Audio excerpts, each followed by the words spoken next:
This is kind of a sort of low-grade part of a World War III that's unfolding. One of the sort of most consistent themes of this podcast is moving from the old world, the post-World War II era, to the new world. And this is clearly part of that story. And just like Bitcoin is a big part of that story, just like AI is a big part of that story. Systems of AI systems are orchestrating battlefield activities, from this tactical to the operational to the strategic. Large portions of the kill chain, the find, fix, finish, sequence is automated. Palantir has their own system they've been fielding for Ukraine. It's called the Meta Constellation. And it's a sensor fusion platform for battlefield awareness, as well as sort of AI-supported strikes. All right. Welcome back to the Bitcoin Policy Hour, a weekly podcast hosted by the Bitcoin Policy Institute. I'm your host, Zack Cohen, an associate with BPI, and I'm joined each week by my colleagues Matthew Pines, BPI's executive director, and Zack Shapiro, BPI's head of policy. We're now just a little over a week out from the Bitcoin Policy Summit. Tickets are quite limited at this point, and we are getting very close to selling out. So if you do still want to come, you can grab your ticket by visiting btcpolicysummit.org. And we do still have a code for listeners of this podcast, which is BTC Policy Hour 21. All right. It's been a little bit since we came at everybody here, and a lot has transpired since then. I think the biggest being the conflict that's broken out in the Middle East between Israel and Iran. I think there's a lot to dig into here, both on the broader politics side and, Bitcoin in wartime, as we're kind of coining here. So gonna go to Pines here first. What's going on in the Middle East? Maybe just give us a kind of a short breakdown of what we're seeing, or as short as possible, to get the full lay of the land here, and then we can kind of dig into the details. Yes, obviously we could spend this entire hour just giving the exegesis on the history of Middle Eastern conflicts. I'm not sure that's going to be the most edifying for the audience, though. I'll say that my perspective in evaluating events like we see when conflicts all of a sudden lurch into our feeds, and we see missiles flying, and it becomes this subject of obsession, right? Which is always, is it World War III? Is it going to lead to some catastrophic tail event? And it usually never does, right? But that doesn't mean that it's not serious and that it's not a major data point on a structural trend line. And I think from the perspective of somebody interested in, policy over the long term and an emergence of a novel monetary asset like Bitcoin that's, entering into its geopolitical era, it is important to pay attention to the geopolitical shifts and, changing risks associated with that. So that's kind of like the preface here.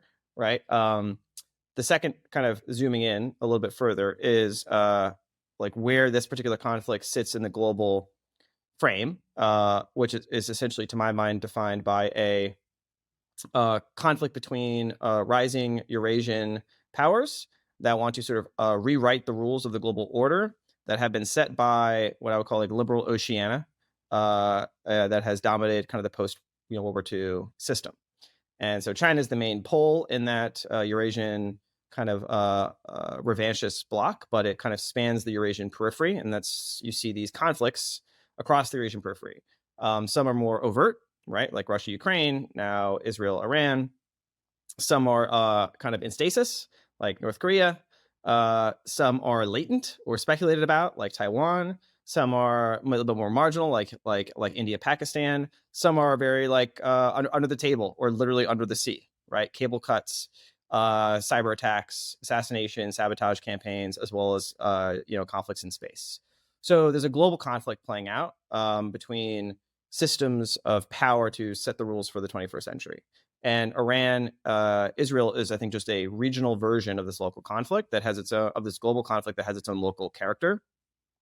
And so then zooming in further, right, where we are now, although this changes literally by the hour, is, I think, where along this ratchet of escalation we see the United States calibrating its approach, right? Israel started this, most recent set of strikes that have, at least to, I think, most objective observers, gone extremely successfully from Israel's perspective. They've wiped out, I think, all the nuclear scientists they've targeted. They've wiped out like a large percentage, maybe 30 to 40% of Iran's, ballistic missile launchers. They've effectively established air supremacy. They've targeted wide swaths of the military and command leadership. They've credibly threatened potentially now to target the political leadership. And essentially, they're flexing a lot of strategic dominance from the strategic surprise of their lightning bolt strikes the last few days.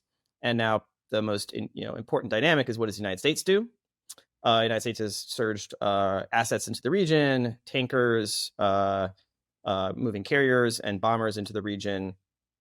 And President Trump is, articulating his feelings almost in real time on the subject. And he's made it very clear that he wants unconditional surrender, that he can, if he wanted to, strike and kill the national leader of Iran, Khomeini, at any point.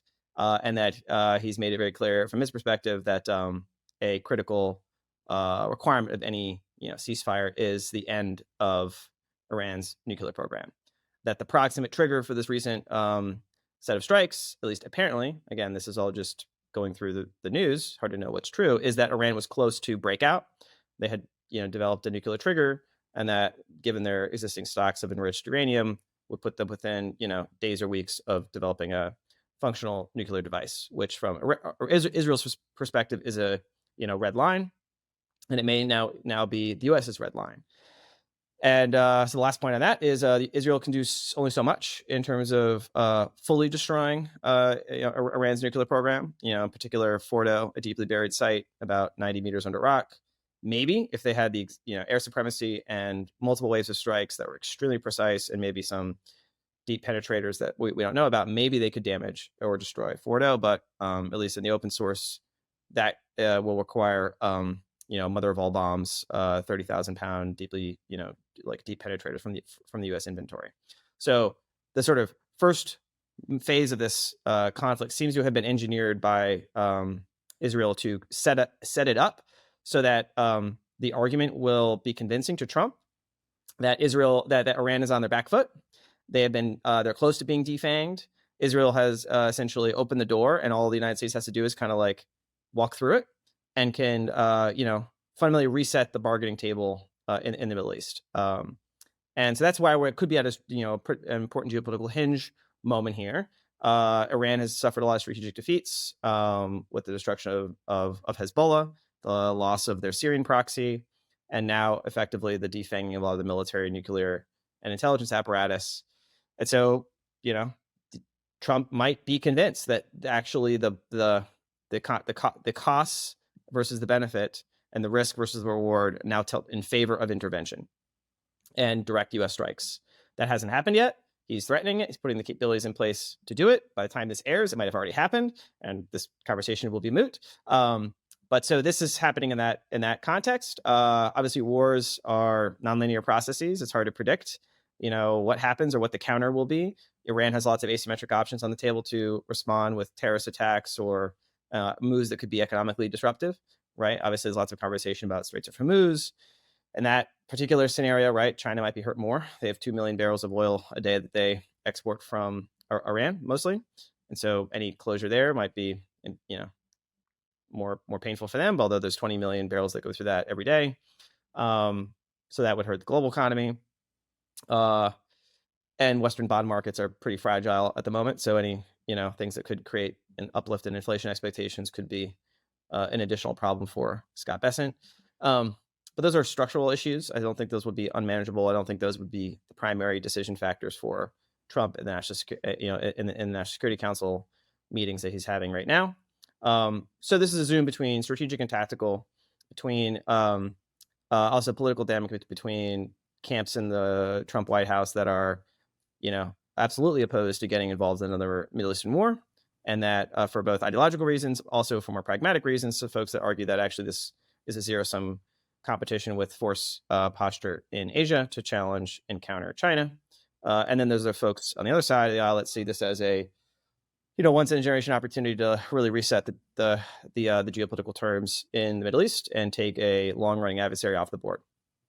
Here we are. So that's my setup. Zach, I want to go to you. Obviously, I'm sure you have thoughts about this, but I think the other thing that came up in our brief chat before this was, sort of the way that Trump has been posturing through this whole conflict. I think one of the major claims that I've seen a lot on Twitter is that Trump sort of campaigned on a anti-war, getting involved in overseas conflict, sort of foreign policy. And I think a lot of people seem outraged at the fact that he's gotten involved in this and been sort of very active, you might say. So just curious on your thoughts on that. Obviously, other thoughts I'm sure you have as well, but yeah. Yeah, for sure. I think maybe the best way to approach this situation, which is very familiar to Bitcoiners, is to look at everyone's individual incentives sort of as a map for what's going on or what might happen going forward. So starting with the Israelis, Israel has felt that Iran has been a existential threat to them for a long time, and specifically the prospects of Iran getting a nuclear weapon. The Israelis have dealt with this in other countries. I think they did a commando raid to blow up a uranium enrichment facility in Syria back under the Assad regime. They did airstrikes, I think it was in the late 80s or early 90s, against a nuclear reactor in Iraq. And they view the talk from the sort of political leadership of Iran about wiping Israel off the map as meaning that it is unacceptable that Iran get nuclear weapons. The Israelis were really unhappy, specifically with the Obama administration that entered into the Iran deal, or the JCPOA, in the 2010s, to the point where Netanyahu, who's currently still the president of Israel, came to the United States at the invitation of Republicans to talk to Congress over President Obama's head, because he really did not want us to enter into that deal. And they viewed that as kicking the can down the road, that they thought the Iranians were lying about their intentions. They said we were enriching uranium for power purposes, but really they were trying to make a bomb. Recently, despite sort of trashing the JCPOA, Trump has said that he wanted to modernize essentially that same agreement and reach a new nuclear deal with Iran. The Israelis, again, pretty unhappy about that. They don't trust Iran. They don't think, they think it really is a sort of Holocaust level threat to them if Iran gets a nuclear weapon and wants to wipe them off the map. So there were 60 days of discussion over a potential new Iran deal between the United States and Iran. This initial strike happened on the 61st day. There's going to be a lot of stuff that will come out in the future about to what extent the United States and the U.S. intelligence knew about this attack. Obviously, they knew that it was going to happen. The fact that it happened on the 61st day of this negotiation, when Trump gave them 60 days to reach a deal, is definitely not an accident. The United States clearly gave them some sort of green light, but initially said, "Listen, we're not part of this. We didn't condone this, but this is what happened." And one thing that the Israelis clearly want is to actually now wipe out Iran's ability to make a bomb. And there are two ways that can happen. One is comprehensive kinetic strikes against all of the different factories, essentially, that Iran uses for their nuclear process. The biggest two being Natanz, which is this partially above ground, partially below ground facility in the desert, which was the subject of maybe the most famous cyber attack of all time in 2014 that led to the Stuxnet virus that actually has an interesting Bitcoin connection. Some of that same code was used in the early sort of crypto jacking attacks and Bitcoin ransomware attacks. That was a joint attack by the United States and Israel. And then this word that everyone's going to hear a lot, Fordo, this other enrichment and storage facility that's half a mile below ground in the mountains that Matt was referencing. Israel probably does not have the munitions to take out from the air and would be reliant on the United States if it's going to be an air attack. Otherwise, Israel would have to probably go in with a ground attack, a commando attack, similar to what they did in Syria. But to understand sort of Israel's motivations here, they are not going to stop this attack until they feel like Iran's capabilities are wiped out, which will either happen through their kinetic force or would happen with a deal brokered by the United States where the Iranians give up Fordo and give up Natanz and really sort of to some high degree of satisfaction actually destroy these capabilities. And it's hard to see sort of a deal that happens short of that. And Israel would not have launched this attack. They've been really flexing sort of their muscles here, both in terms of intelligence. They apparently built a covert drone base right outside of Tehran, right? The Mossad actually set up a factory to create drones that would go after anti-aircraft munitions and ballistic missiles. They clearly just knew in granular detail where all of the Iranian military leadership by the way, who I'm sure have pretty decent operational security because they know that they're targets. They knew where those people were hiding to the level of their bedroom and were able to, be taken out by these really incredibly precise attacks that you can see pictures of on Twitter.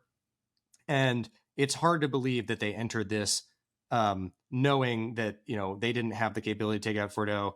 They, knew they'd be reliant on the United States, and they were gambling on whether the United States would get involved or not. So I really think the three potential outcomes here are the United States joins. I don't think the United States is going to put boots on the ground. We'll talk about the United States in a second, but I don't think the United States is going to join with boots on the ground.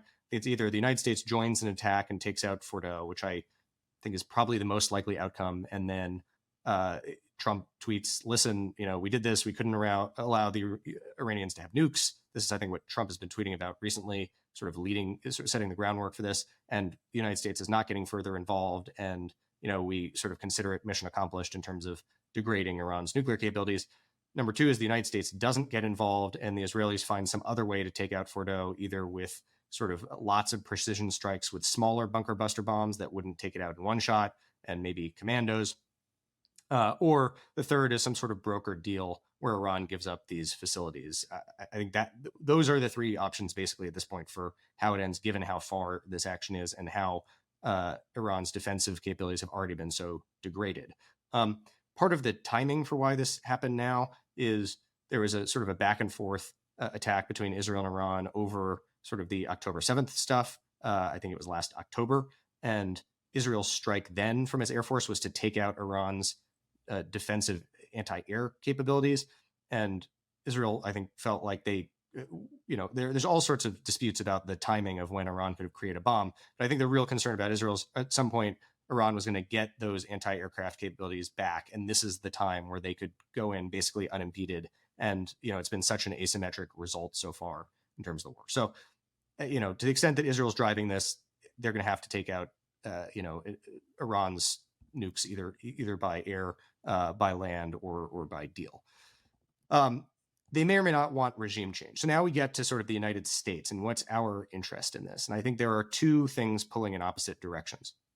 One is what you were asking me about, which is, the sort of isolationist tendencies of the, at least certain factions of the Trump campaign and a lot of what Trump said. I'm not going to drag the United States into new wars. I think he really does mean that. I think lots of stuff we've heard Trump say over the years suggests that he is just reflexively anti-war. He doesn't want to be seen as a warmonger, and he really just hates civilian casualties and war. On the other hand, there is a sort of deep geopolitical strategic opportunity here to shape the Middle East and the dynamics in the Middle East in a way that Trump has also shown himself to be really interested in, right? So think about the Abraham Accords.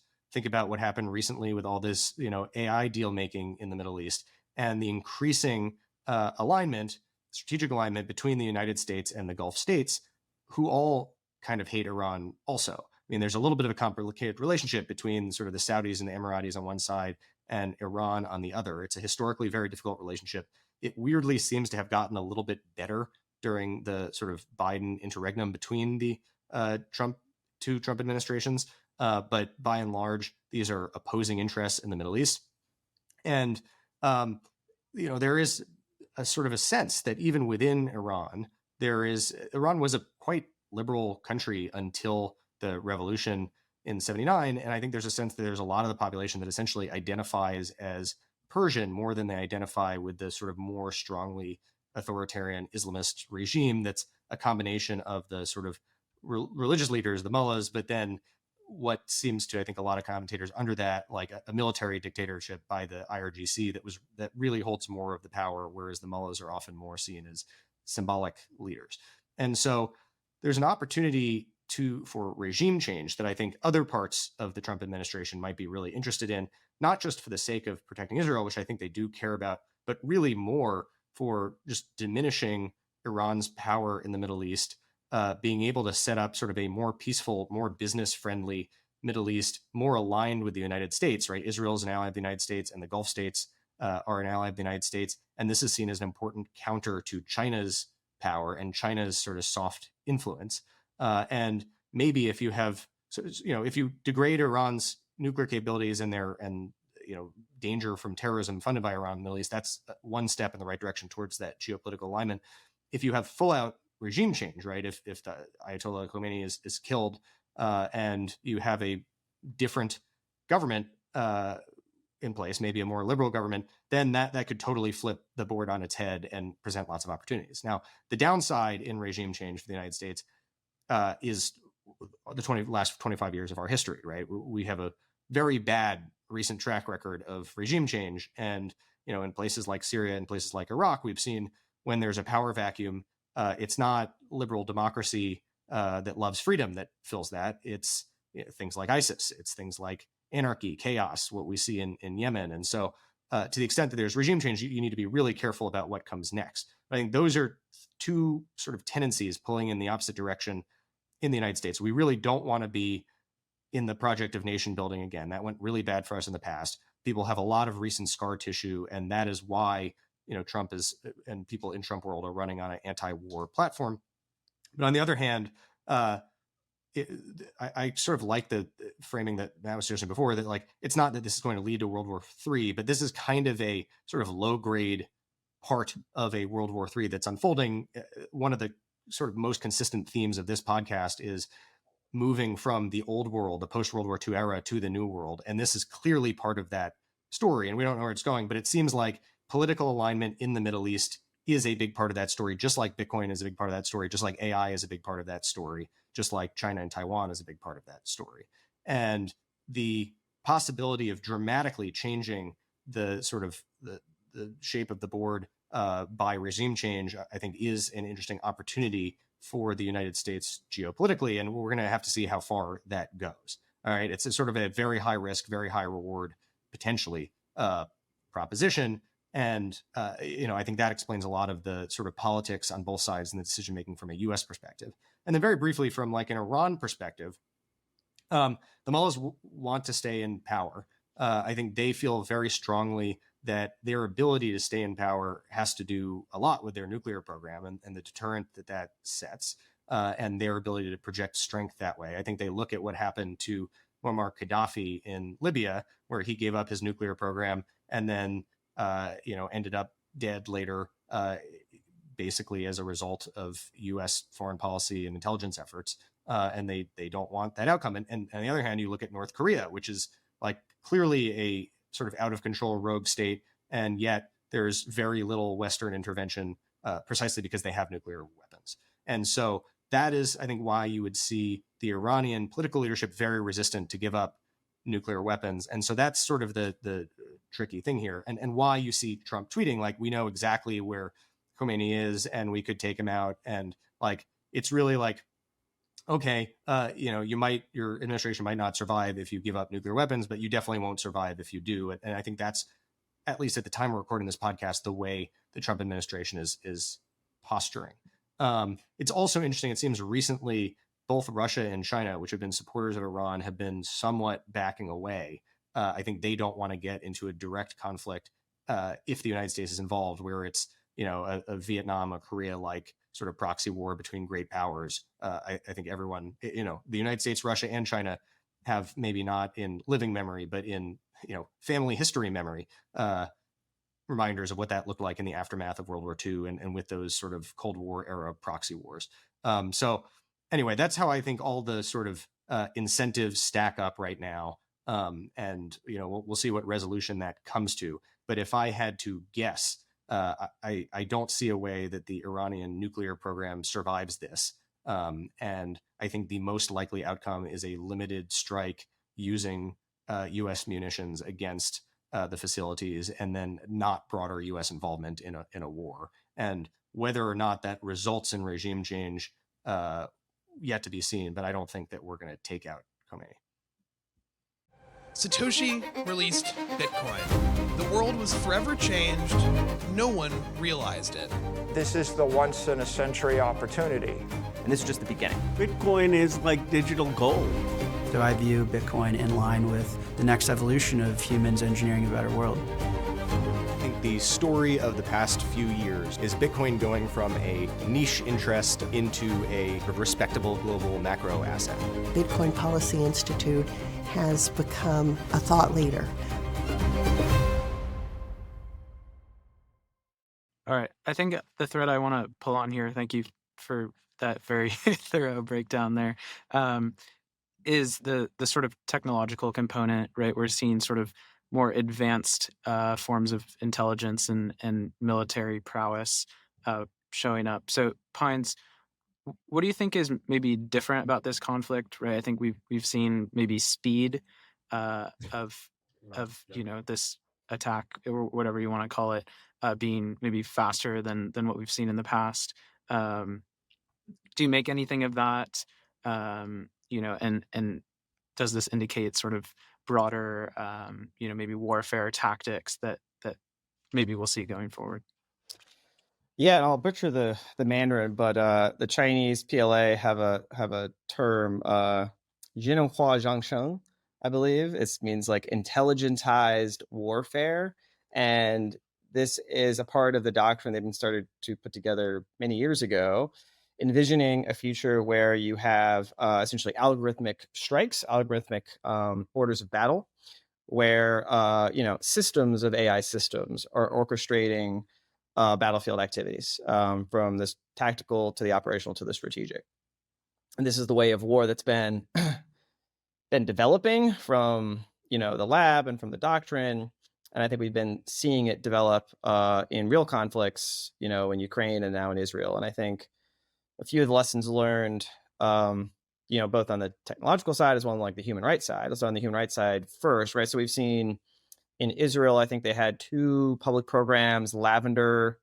There's another one I'm forgetting the name of, essentially using AI to do target identification, target nomination, target, characterization, and then humans select, approve, and then target prosecution, which is either done by drones or by, manned platforms, where there's still a human in the loop, but where large portions of the kill chain, the find, fix, finish, sequence is automated. Palantir has their own system they've been fielding for Ukraine. It's called the Meta Constellation, and it's a sensor fusion platform for battlefield awareness, as well as sort of AI-supported strikes, where you can basically, in a certain use case, Russian artillery can be located from satellites or from overhead imagery from drones, can be geolocated, that can be characterized in terms of, sort of validated as a red force, and then send, validated targeting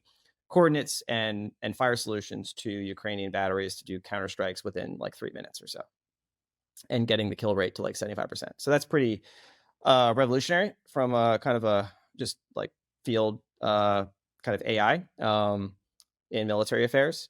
It's like another revolutionary in military affairs. And then you have the drone story itself, right? So if I'm China, I'm taking a lot of very intense notes on both the Ukraine and Israeli conflicts here for Taiwan, because it seems to demonstrate how the combination of sort of clandestine pre-operational deployment of some agents, like on the ground, to construct covert, drone emplacements essentially, and targeting, beacons at high value, locations, can facilitate strategic surprise, both from the blue strikes that can, paralyze command leadership, political leadership, instill a sense of panic in the society and the national decision makers, and in a Taiwan scenario, kind of force like a fait accompli before Western nations are able to effectively intervene. And these are exactly the capabilities that China's been doubling down in, and they're a hallmark of the future of war, which isn't aircraft carriers as much. Like, aircraft carriers matter for striking things like Fordo, right? So like the second or third wave of a conflict, right, that isn't fully resolved. Like, we're seeing like phases of conflict are always the initial opening salvos, right? Whatever the belligerents, whoever decides to start it, wants to get as much leverage up front and wants to get as much of the adversary's capabilities wiped out. We're not at the point that we've seen where Israel was able to truly reach a strategic victory from just the bolt from the blue, right? But they got a lot further than I think anyone expected. in terms of significant degradation of the command capacity in Iran and the suppression of air defenses, et cetera. Just like I think everyone was very surprised that Ukraine, through a special operation, was able to get like a third of Russia's strategic bomber forces destroyed just using pretty low cost drones, crashing into these extremely expensive Russian platforms throughout the country.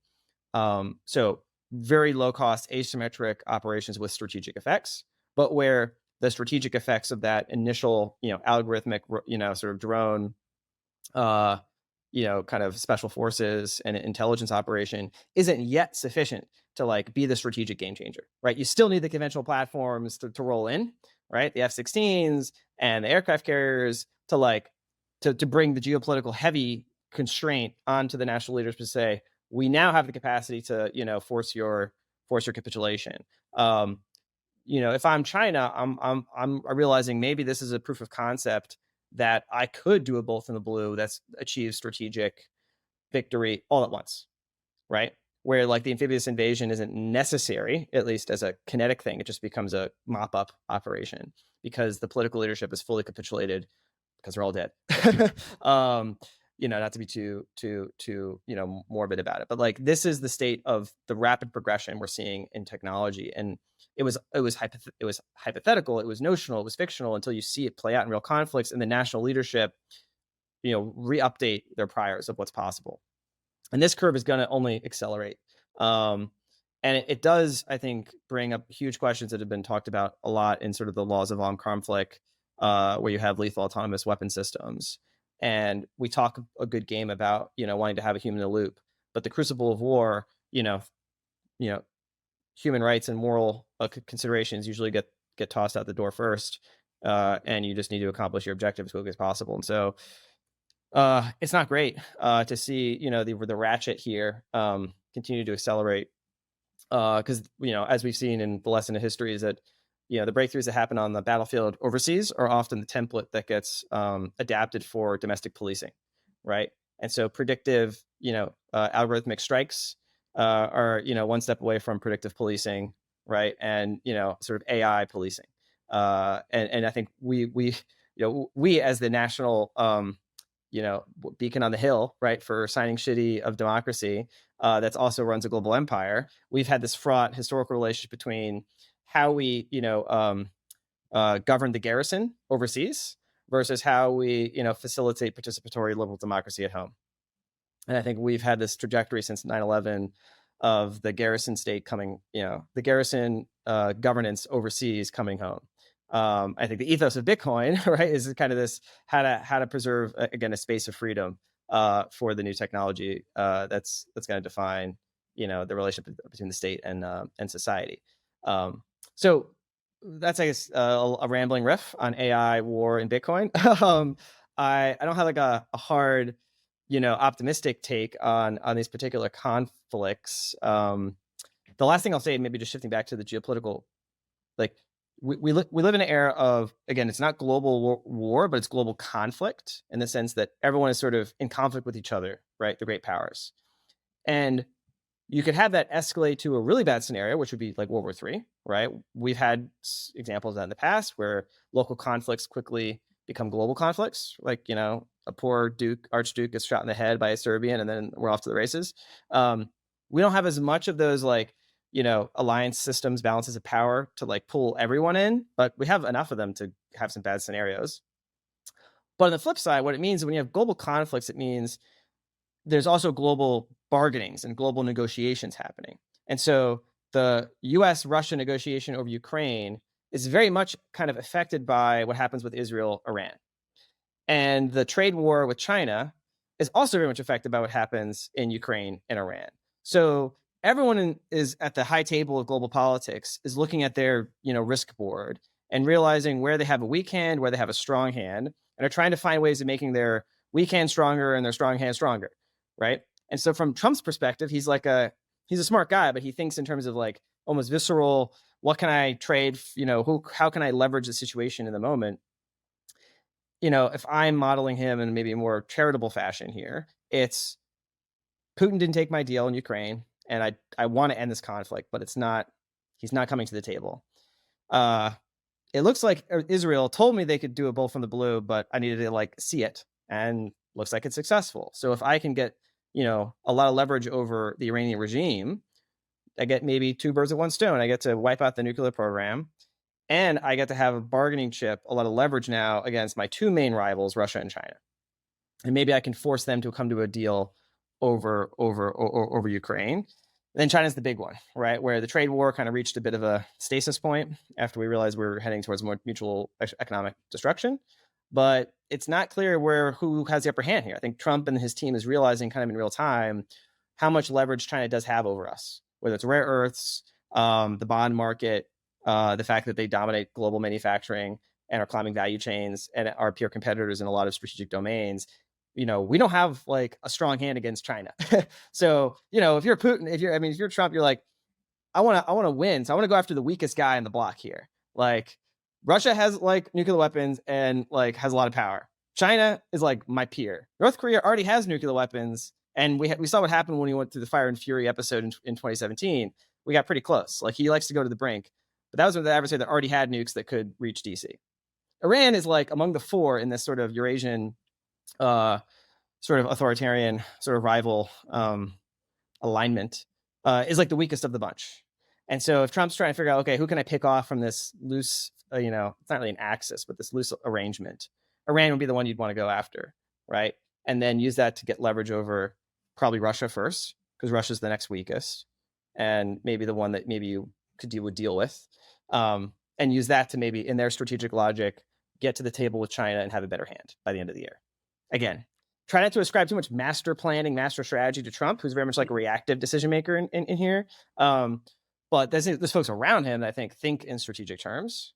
Thus far, I haven't seen much like operational effectiveness from executing from a grand plan. But, you know, I think it's important always to, you know, you can look at the chaos and just see chaos, and sometimes that's what it is. But it's also important to try to define like what's the, you know, there are systems of government here that are competing with each other, and there's bureaucracies that are writing memos, and those memos are like not completely just bullshit, right? Like, they actually are informed by some sense of what their national interests are and where they have advantage, disadvantage. And so national leaders are the ones with the bully pulpit. That's what people interpret in terms of, you know, salience of what's driving the conflict. But, you know, Trump tweeting and then what's actually driving, you know, CENTCOM to do something could be different things. Yeah, I think the thing that commentary really brings up for me is a conversation we had a couple of weeks ago, which is also on the AI front. And so going to go to Zack Shapiro here, but I want to dig into, you know, sort of the means by which this AI race maybe speeds up, and whether, you know, what we're seeing in the Middle East right now might indicate that the AI 2027 sort of thesis is in full tilt. You know, I think that's one way to read it, but curious if you think otherwise. So I don't know how directly this conflict ties up to the AI 2027 thesis, which I think is much more about like specifically what's happening in labs in Silicon Valley. I think, I mean, one thing we're definitely learning is what the future of war looks like. I'm reminded of there's a famous poem from 1898 about you know, wars that the British Empire at the time was involved in Africa about machine guns, and they had the Maxim gun from, you know, had just been invented, and the poem ends famously, no matter what, we have got the Maxim gun and they have not. And then, of course, you know, less than a quarter century later in World War I, you have British soldiers being mowed down in the trenches by Germans with similar weapons. And what we are seeing, you know, in Russia, Ukraine, in the Middle East right now, I think really does inform what might happen in the sort of apotheosis of all of this, which is Taiwan, right? That is the sort of heart of geopolitical conflict, probably of this century. And Taiwan is very consequential to AI, right? Because it's where chip manufacturers are. It really is about Chinese power. China's, you know, going to be a geopolitical foe to the United States in the AI arms race. And so one connection between what's happening now in Iran and the AI race is the fact, honestly, of Israel being so successful with this bolt in the blue style attack, where, you know, you're normalizing sort of assassination of political leaders, of key figures to sort of shape what your adversary's response is going to be. You use all sorts of incredible targeting technology. You have drone swarms that are sort of asymmetric attacks that are cheap to deploy and difficult and expensive to defend against, and that sort of previous advanced weaponry, right, like large battleships, sort of large munitions are not meant to face. If that makes a sort of Chinese takeover of Taiwan more likely in the nearer future, or makes China feel like a bigger threat to the United States, probably that tips us in the direction of, when we're making an AI safety versus AI acceleration decision, that might tip us in the direction of AI acceleration. The other part of this is sort of what I was alluding to before with the Gulf states, that it seems we were very, very interested in business deals in the Middle East being a home for a lot of the energy and compute that's going to train cutting edge AI models. I think if Iran ends up being a less significant player, either because it just has diminished power or because of regime change, I think that strengthens that thesis. And to the extent that the United States is involved in that, I think the Middle East is sort of a neutral, or could be a neutral-ish player between the United States and Chinese spheres of influence in AI. And if we sort of take out the Iranians, and that's something that the Gulf states are happy about, that could strengthen ties between the United States and those countries, especially if it's followed up by something like the Abraham Accords, where you have a consolidation of sort of US-aligned powers dominant in the Middle East, whereas Iran was closer to a Chinese proxy than an American proxy in that region. I think that sort of impacts AI, and I guess also just shifting the taboo against war, right? That war is a legitimate means of achieving some geopolitical objective, even if Israel's saying it's the objective is self-defense. That probably ups the ante for competition versus not. One of the interesting thoughts I have is, given the way the role technology is playing in this war, and I'd be curious on either of your thoughts on this, does this undermine the sovereign individual thesis that as technology goes more digital, as assets become digital, as geopolitical power becomes sort of more amorphous and diffused in cyberspace, that the returns on kinetic violence go down, right? At least major kinetic violence go down, whereas maybe the sovereign individual says, okay, local violence might uptick, but nation states will be less incentivized to go to war with each other. It seems like maybe the opposite is true, that we learned from World War II and then the forever wars, proxy wars that followed it, that real nation state violence is absolutely sort of value destructive, as negative expected value, and not worth it. But if you can do it in a much, much more targeted way, like we just saw Israel do, especially on the first night of the attacks, does that sort of invalidate that thesis, contrary to sort of the sovereign individual narrative that Bitcoiners believe in? I actually wrote an essay called "The Actual Impact of Bitcoin on War," maybe before I was, maybe even a fellow at BPI, was 2022 for Bitcoin Magazine, so you can go look at it. And it was me being irritated at a bunch of Twitter Spaces and Jason Lowry stuff about Bitcoin fixes war, because I was just like, this isn't realistic. This isn't looking at the actual systems of power and the technological growth curve that we're on. And I was just basically applying Jeff Booth's thesis to technological deflation to the capabilities that U.S. And other great powers are going to deploy.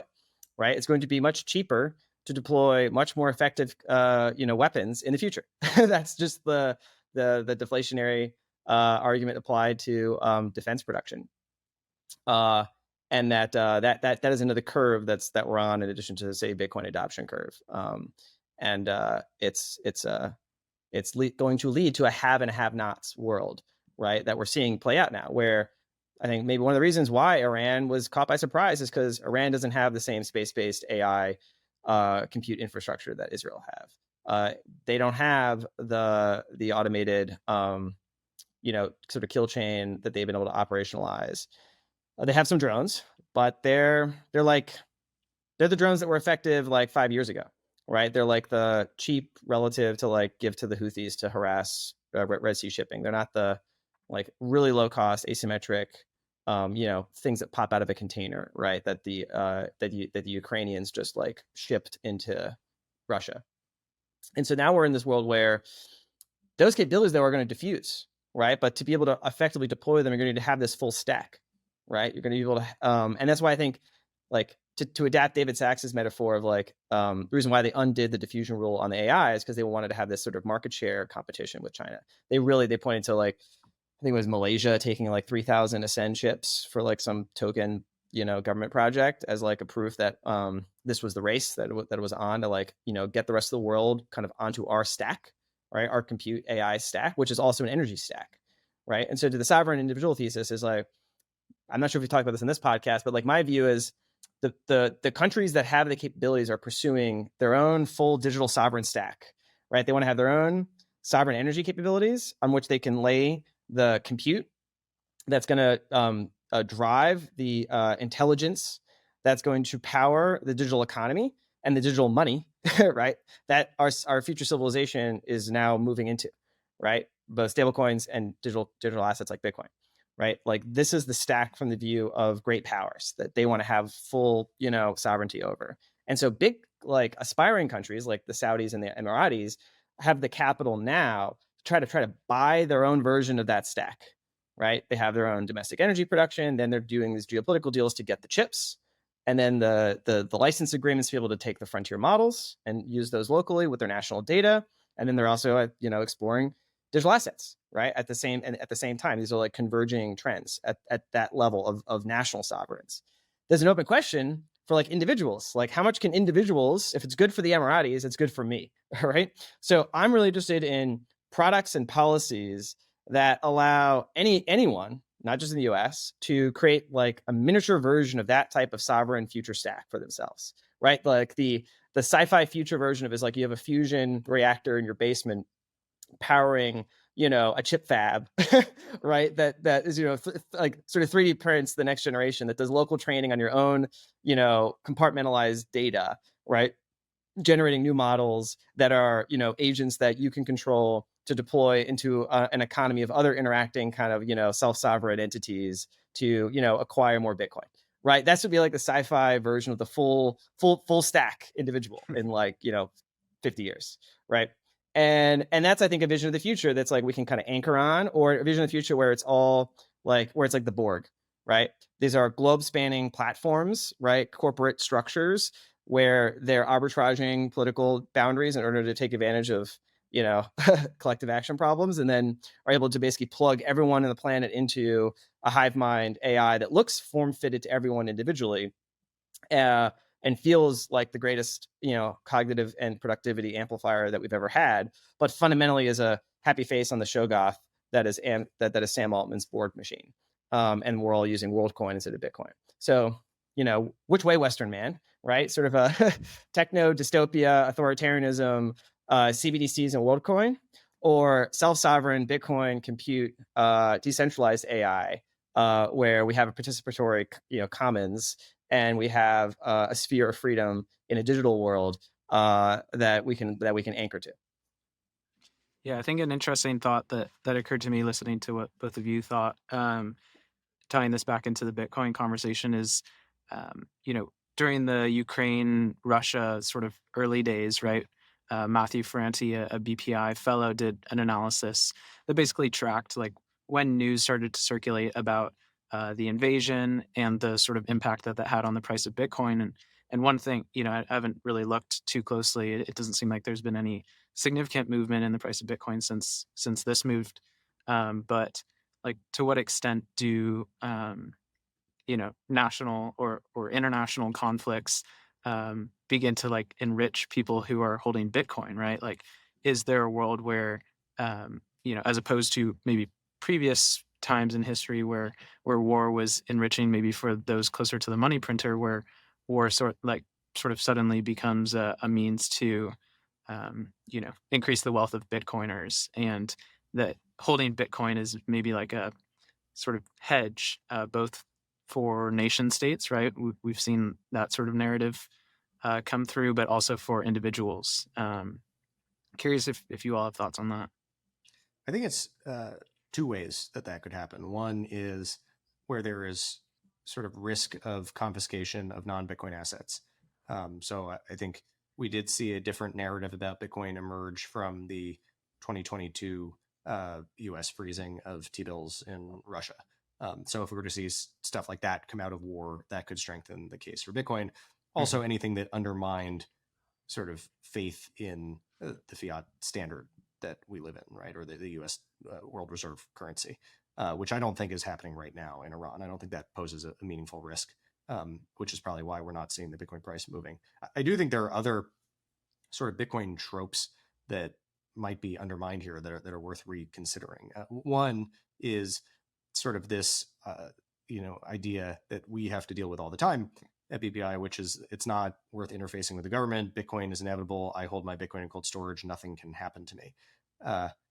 If you want to see what state power looks like, I mean, Israel is a much smaller state than the United States, but look what they were able to do to individuals, right? Like you are not physically safe if the state turns against you. And so I hope some of that can help us dispense with the notion that like interfacing with the state and worrying about, what policy is and how it impacts us, and worrying about the actual monopoly on violence that the state holds, is an important task because the state can reach out and touch you sort of no matter where you are, and in a very sort of personal, targeted way. The other thing that's been really interesting to me is that just the amount of clear sort of outright, not just regular propaganda, but like disinformation propaganda I've seen on Twitter about the conflict. One of the sort of very famous things that's going around is the supposed image that Iranian-backed accounts are putting around of a F-35 fighter. They say they down, and if you look at the size of it, it's people are comparing it to the size of a Imperial Star Cruiser from Star Wars, right? It's just like way out of whack. It's AI generated. There are tweets from Israeli-aligned accounts that are saying the United States is already in the war, which is not true. There are accounts that Khomeini is dead, which is not true. There are accounts of Tel Aviv on fire, which is not true. But there's just like social media is a battleground for this stuff. And one thing about Bitcoiners is people really, and people in general, I don't mean to just single out Bitcoiners, but people are very eager to believe something they see on social media that aligns with their priors.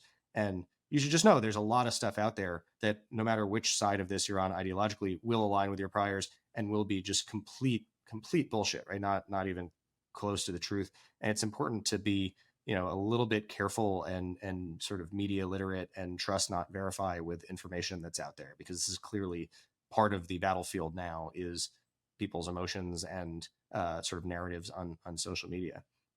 And then cyber attacks, I think are, this has probably already played a bigger role in this conflict than we know. We know that like Iran has launched cyber attacks against the United States. Israel famously also is sort of one of the leading powers when it comes to cyber. And this could be another interesting use case for Bitcoin as something that like is less prone to cyber attacks than other monetary infrastructure. Yeah, I was going to say there's Bitcoin's value, which, in an environment is like 20% like gold, 80% like, a risk on sort of tech related equity, I think is how it trades, right? If you just look at the kind of the correlations.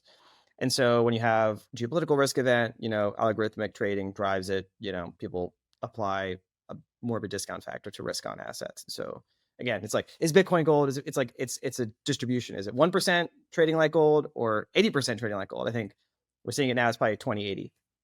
So that's its value. That's like less of an interesting thing because if you're event trading Bitcoin from Iran headlines, like you're cooked. Like, I don't know, like you're just fully degenerate. Like it's fun, but like don't pretend that you have like a macro take. And then there's Bitcoin's value proposition, which, just speaking amorally, is just as useful to the mullahs trying to flee to Russia with some assets as it is for the millions of people that Trump told last night to like evacuate Tehran, right? And I think Tehran's a modern, big city with millions of people, lots of professionals in there, and they woke up, with a tweet from the president of the United States who can control, lots of bombs, who basically said, get out of your city, right? Now, was that a real threat, right? Was it just like a psychological operation, right? I think maybe both, but like, this is the world we're living in. So lots more like, the Human Rights Foundation has a lot of work to talk about financial inclusion and folks that are in countries with devaluing currencies or kleptocratic regimes. I think as we get to a more unstable world where, anyone can be subject of these sorts of drone strikes, right? And maybe your city, I'm not saying, I'm not talking to most Americans, but like a lot of people around the world live in kind of semi-fragile states. where these capabilities are going to empower potential breakaway republics or coup factions, and all of a sudden you can wake up one day and like your banking system is frozen, right, because there's a bit of coup. So like the proliferation of these sorts of asymmetric capabilities is likely going to lead to more destabilized countries that aren't in the Western world or aren't great powers. And so those people, like having an asset that you can just get out right easily without having bricks of gold in your backpack, right, that's easily, it's like this will become more of a necessity, right, and not like a privilege of speculative degenerates on Bitcoin Twitter, right? And so I think that will become a thing that won't move the price much because people don't have a lot of capital, but I think it will move the space of optionality for more humans. That number is going to go up, which I think is just as much as an important number to go up, but it's hard to measure. And I think that's why Bitcoin is very valuable, right? Its value proposition is only getting more and more significant as a result of these technological trends and the geopolitical instabilities that are coming down the line. All right, we're nearing the hour here, but I would be remiss not to ask you, Pines. In 8 days now, you're going to be on this stage with the Deputy Director of the CIA, Michael Ellis. Does the conversation look any different now, I guess is the question here. Yeah, I mean, well, just stepping back, right? It's a remarkable turn of events for myself professionally to be on a stage with the Deputy Director of the CIA talking about Bitcoin, right? Like, and the fact that that's possible just exemplifies like the degree of change we're seeing in the world and how quickly Bitcoin has been normalized as a strategic thing and a topic of conversation inside DC. I think it's been, BPI's like whole raison d'etre essentially from the beginning is to get to kind of this point. But now that we're at this point, we also have a commitment to the other thing we were talking about, which is like Bitcoin's ethos.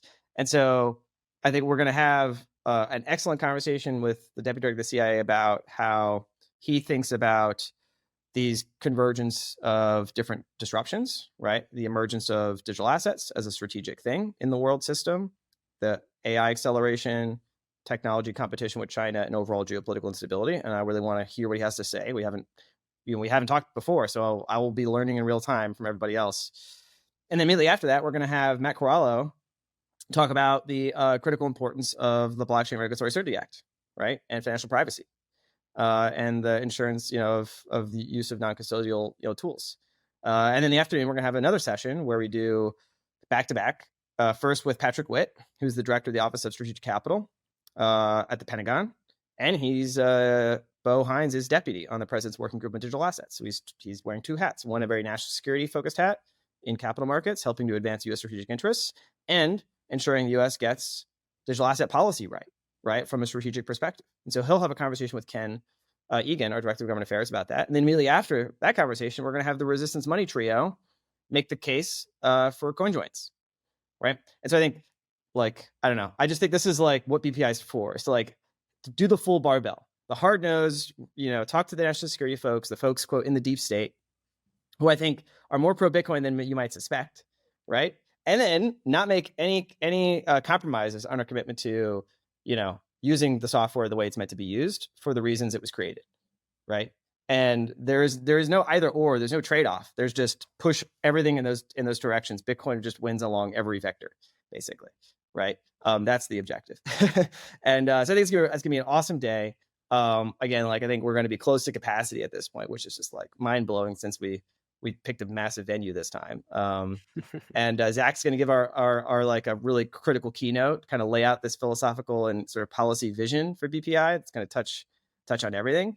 I mean, it's just every muscle is going to be tight. It's just going to be bam, bam, bam, bam, bam.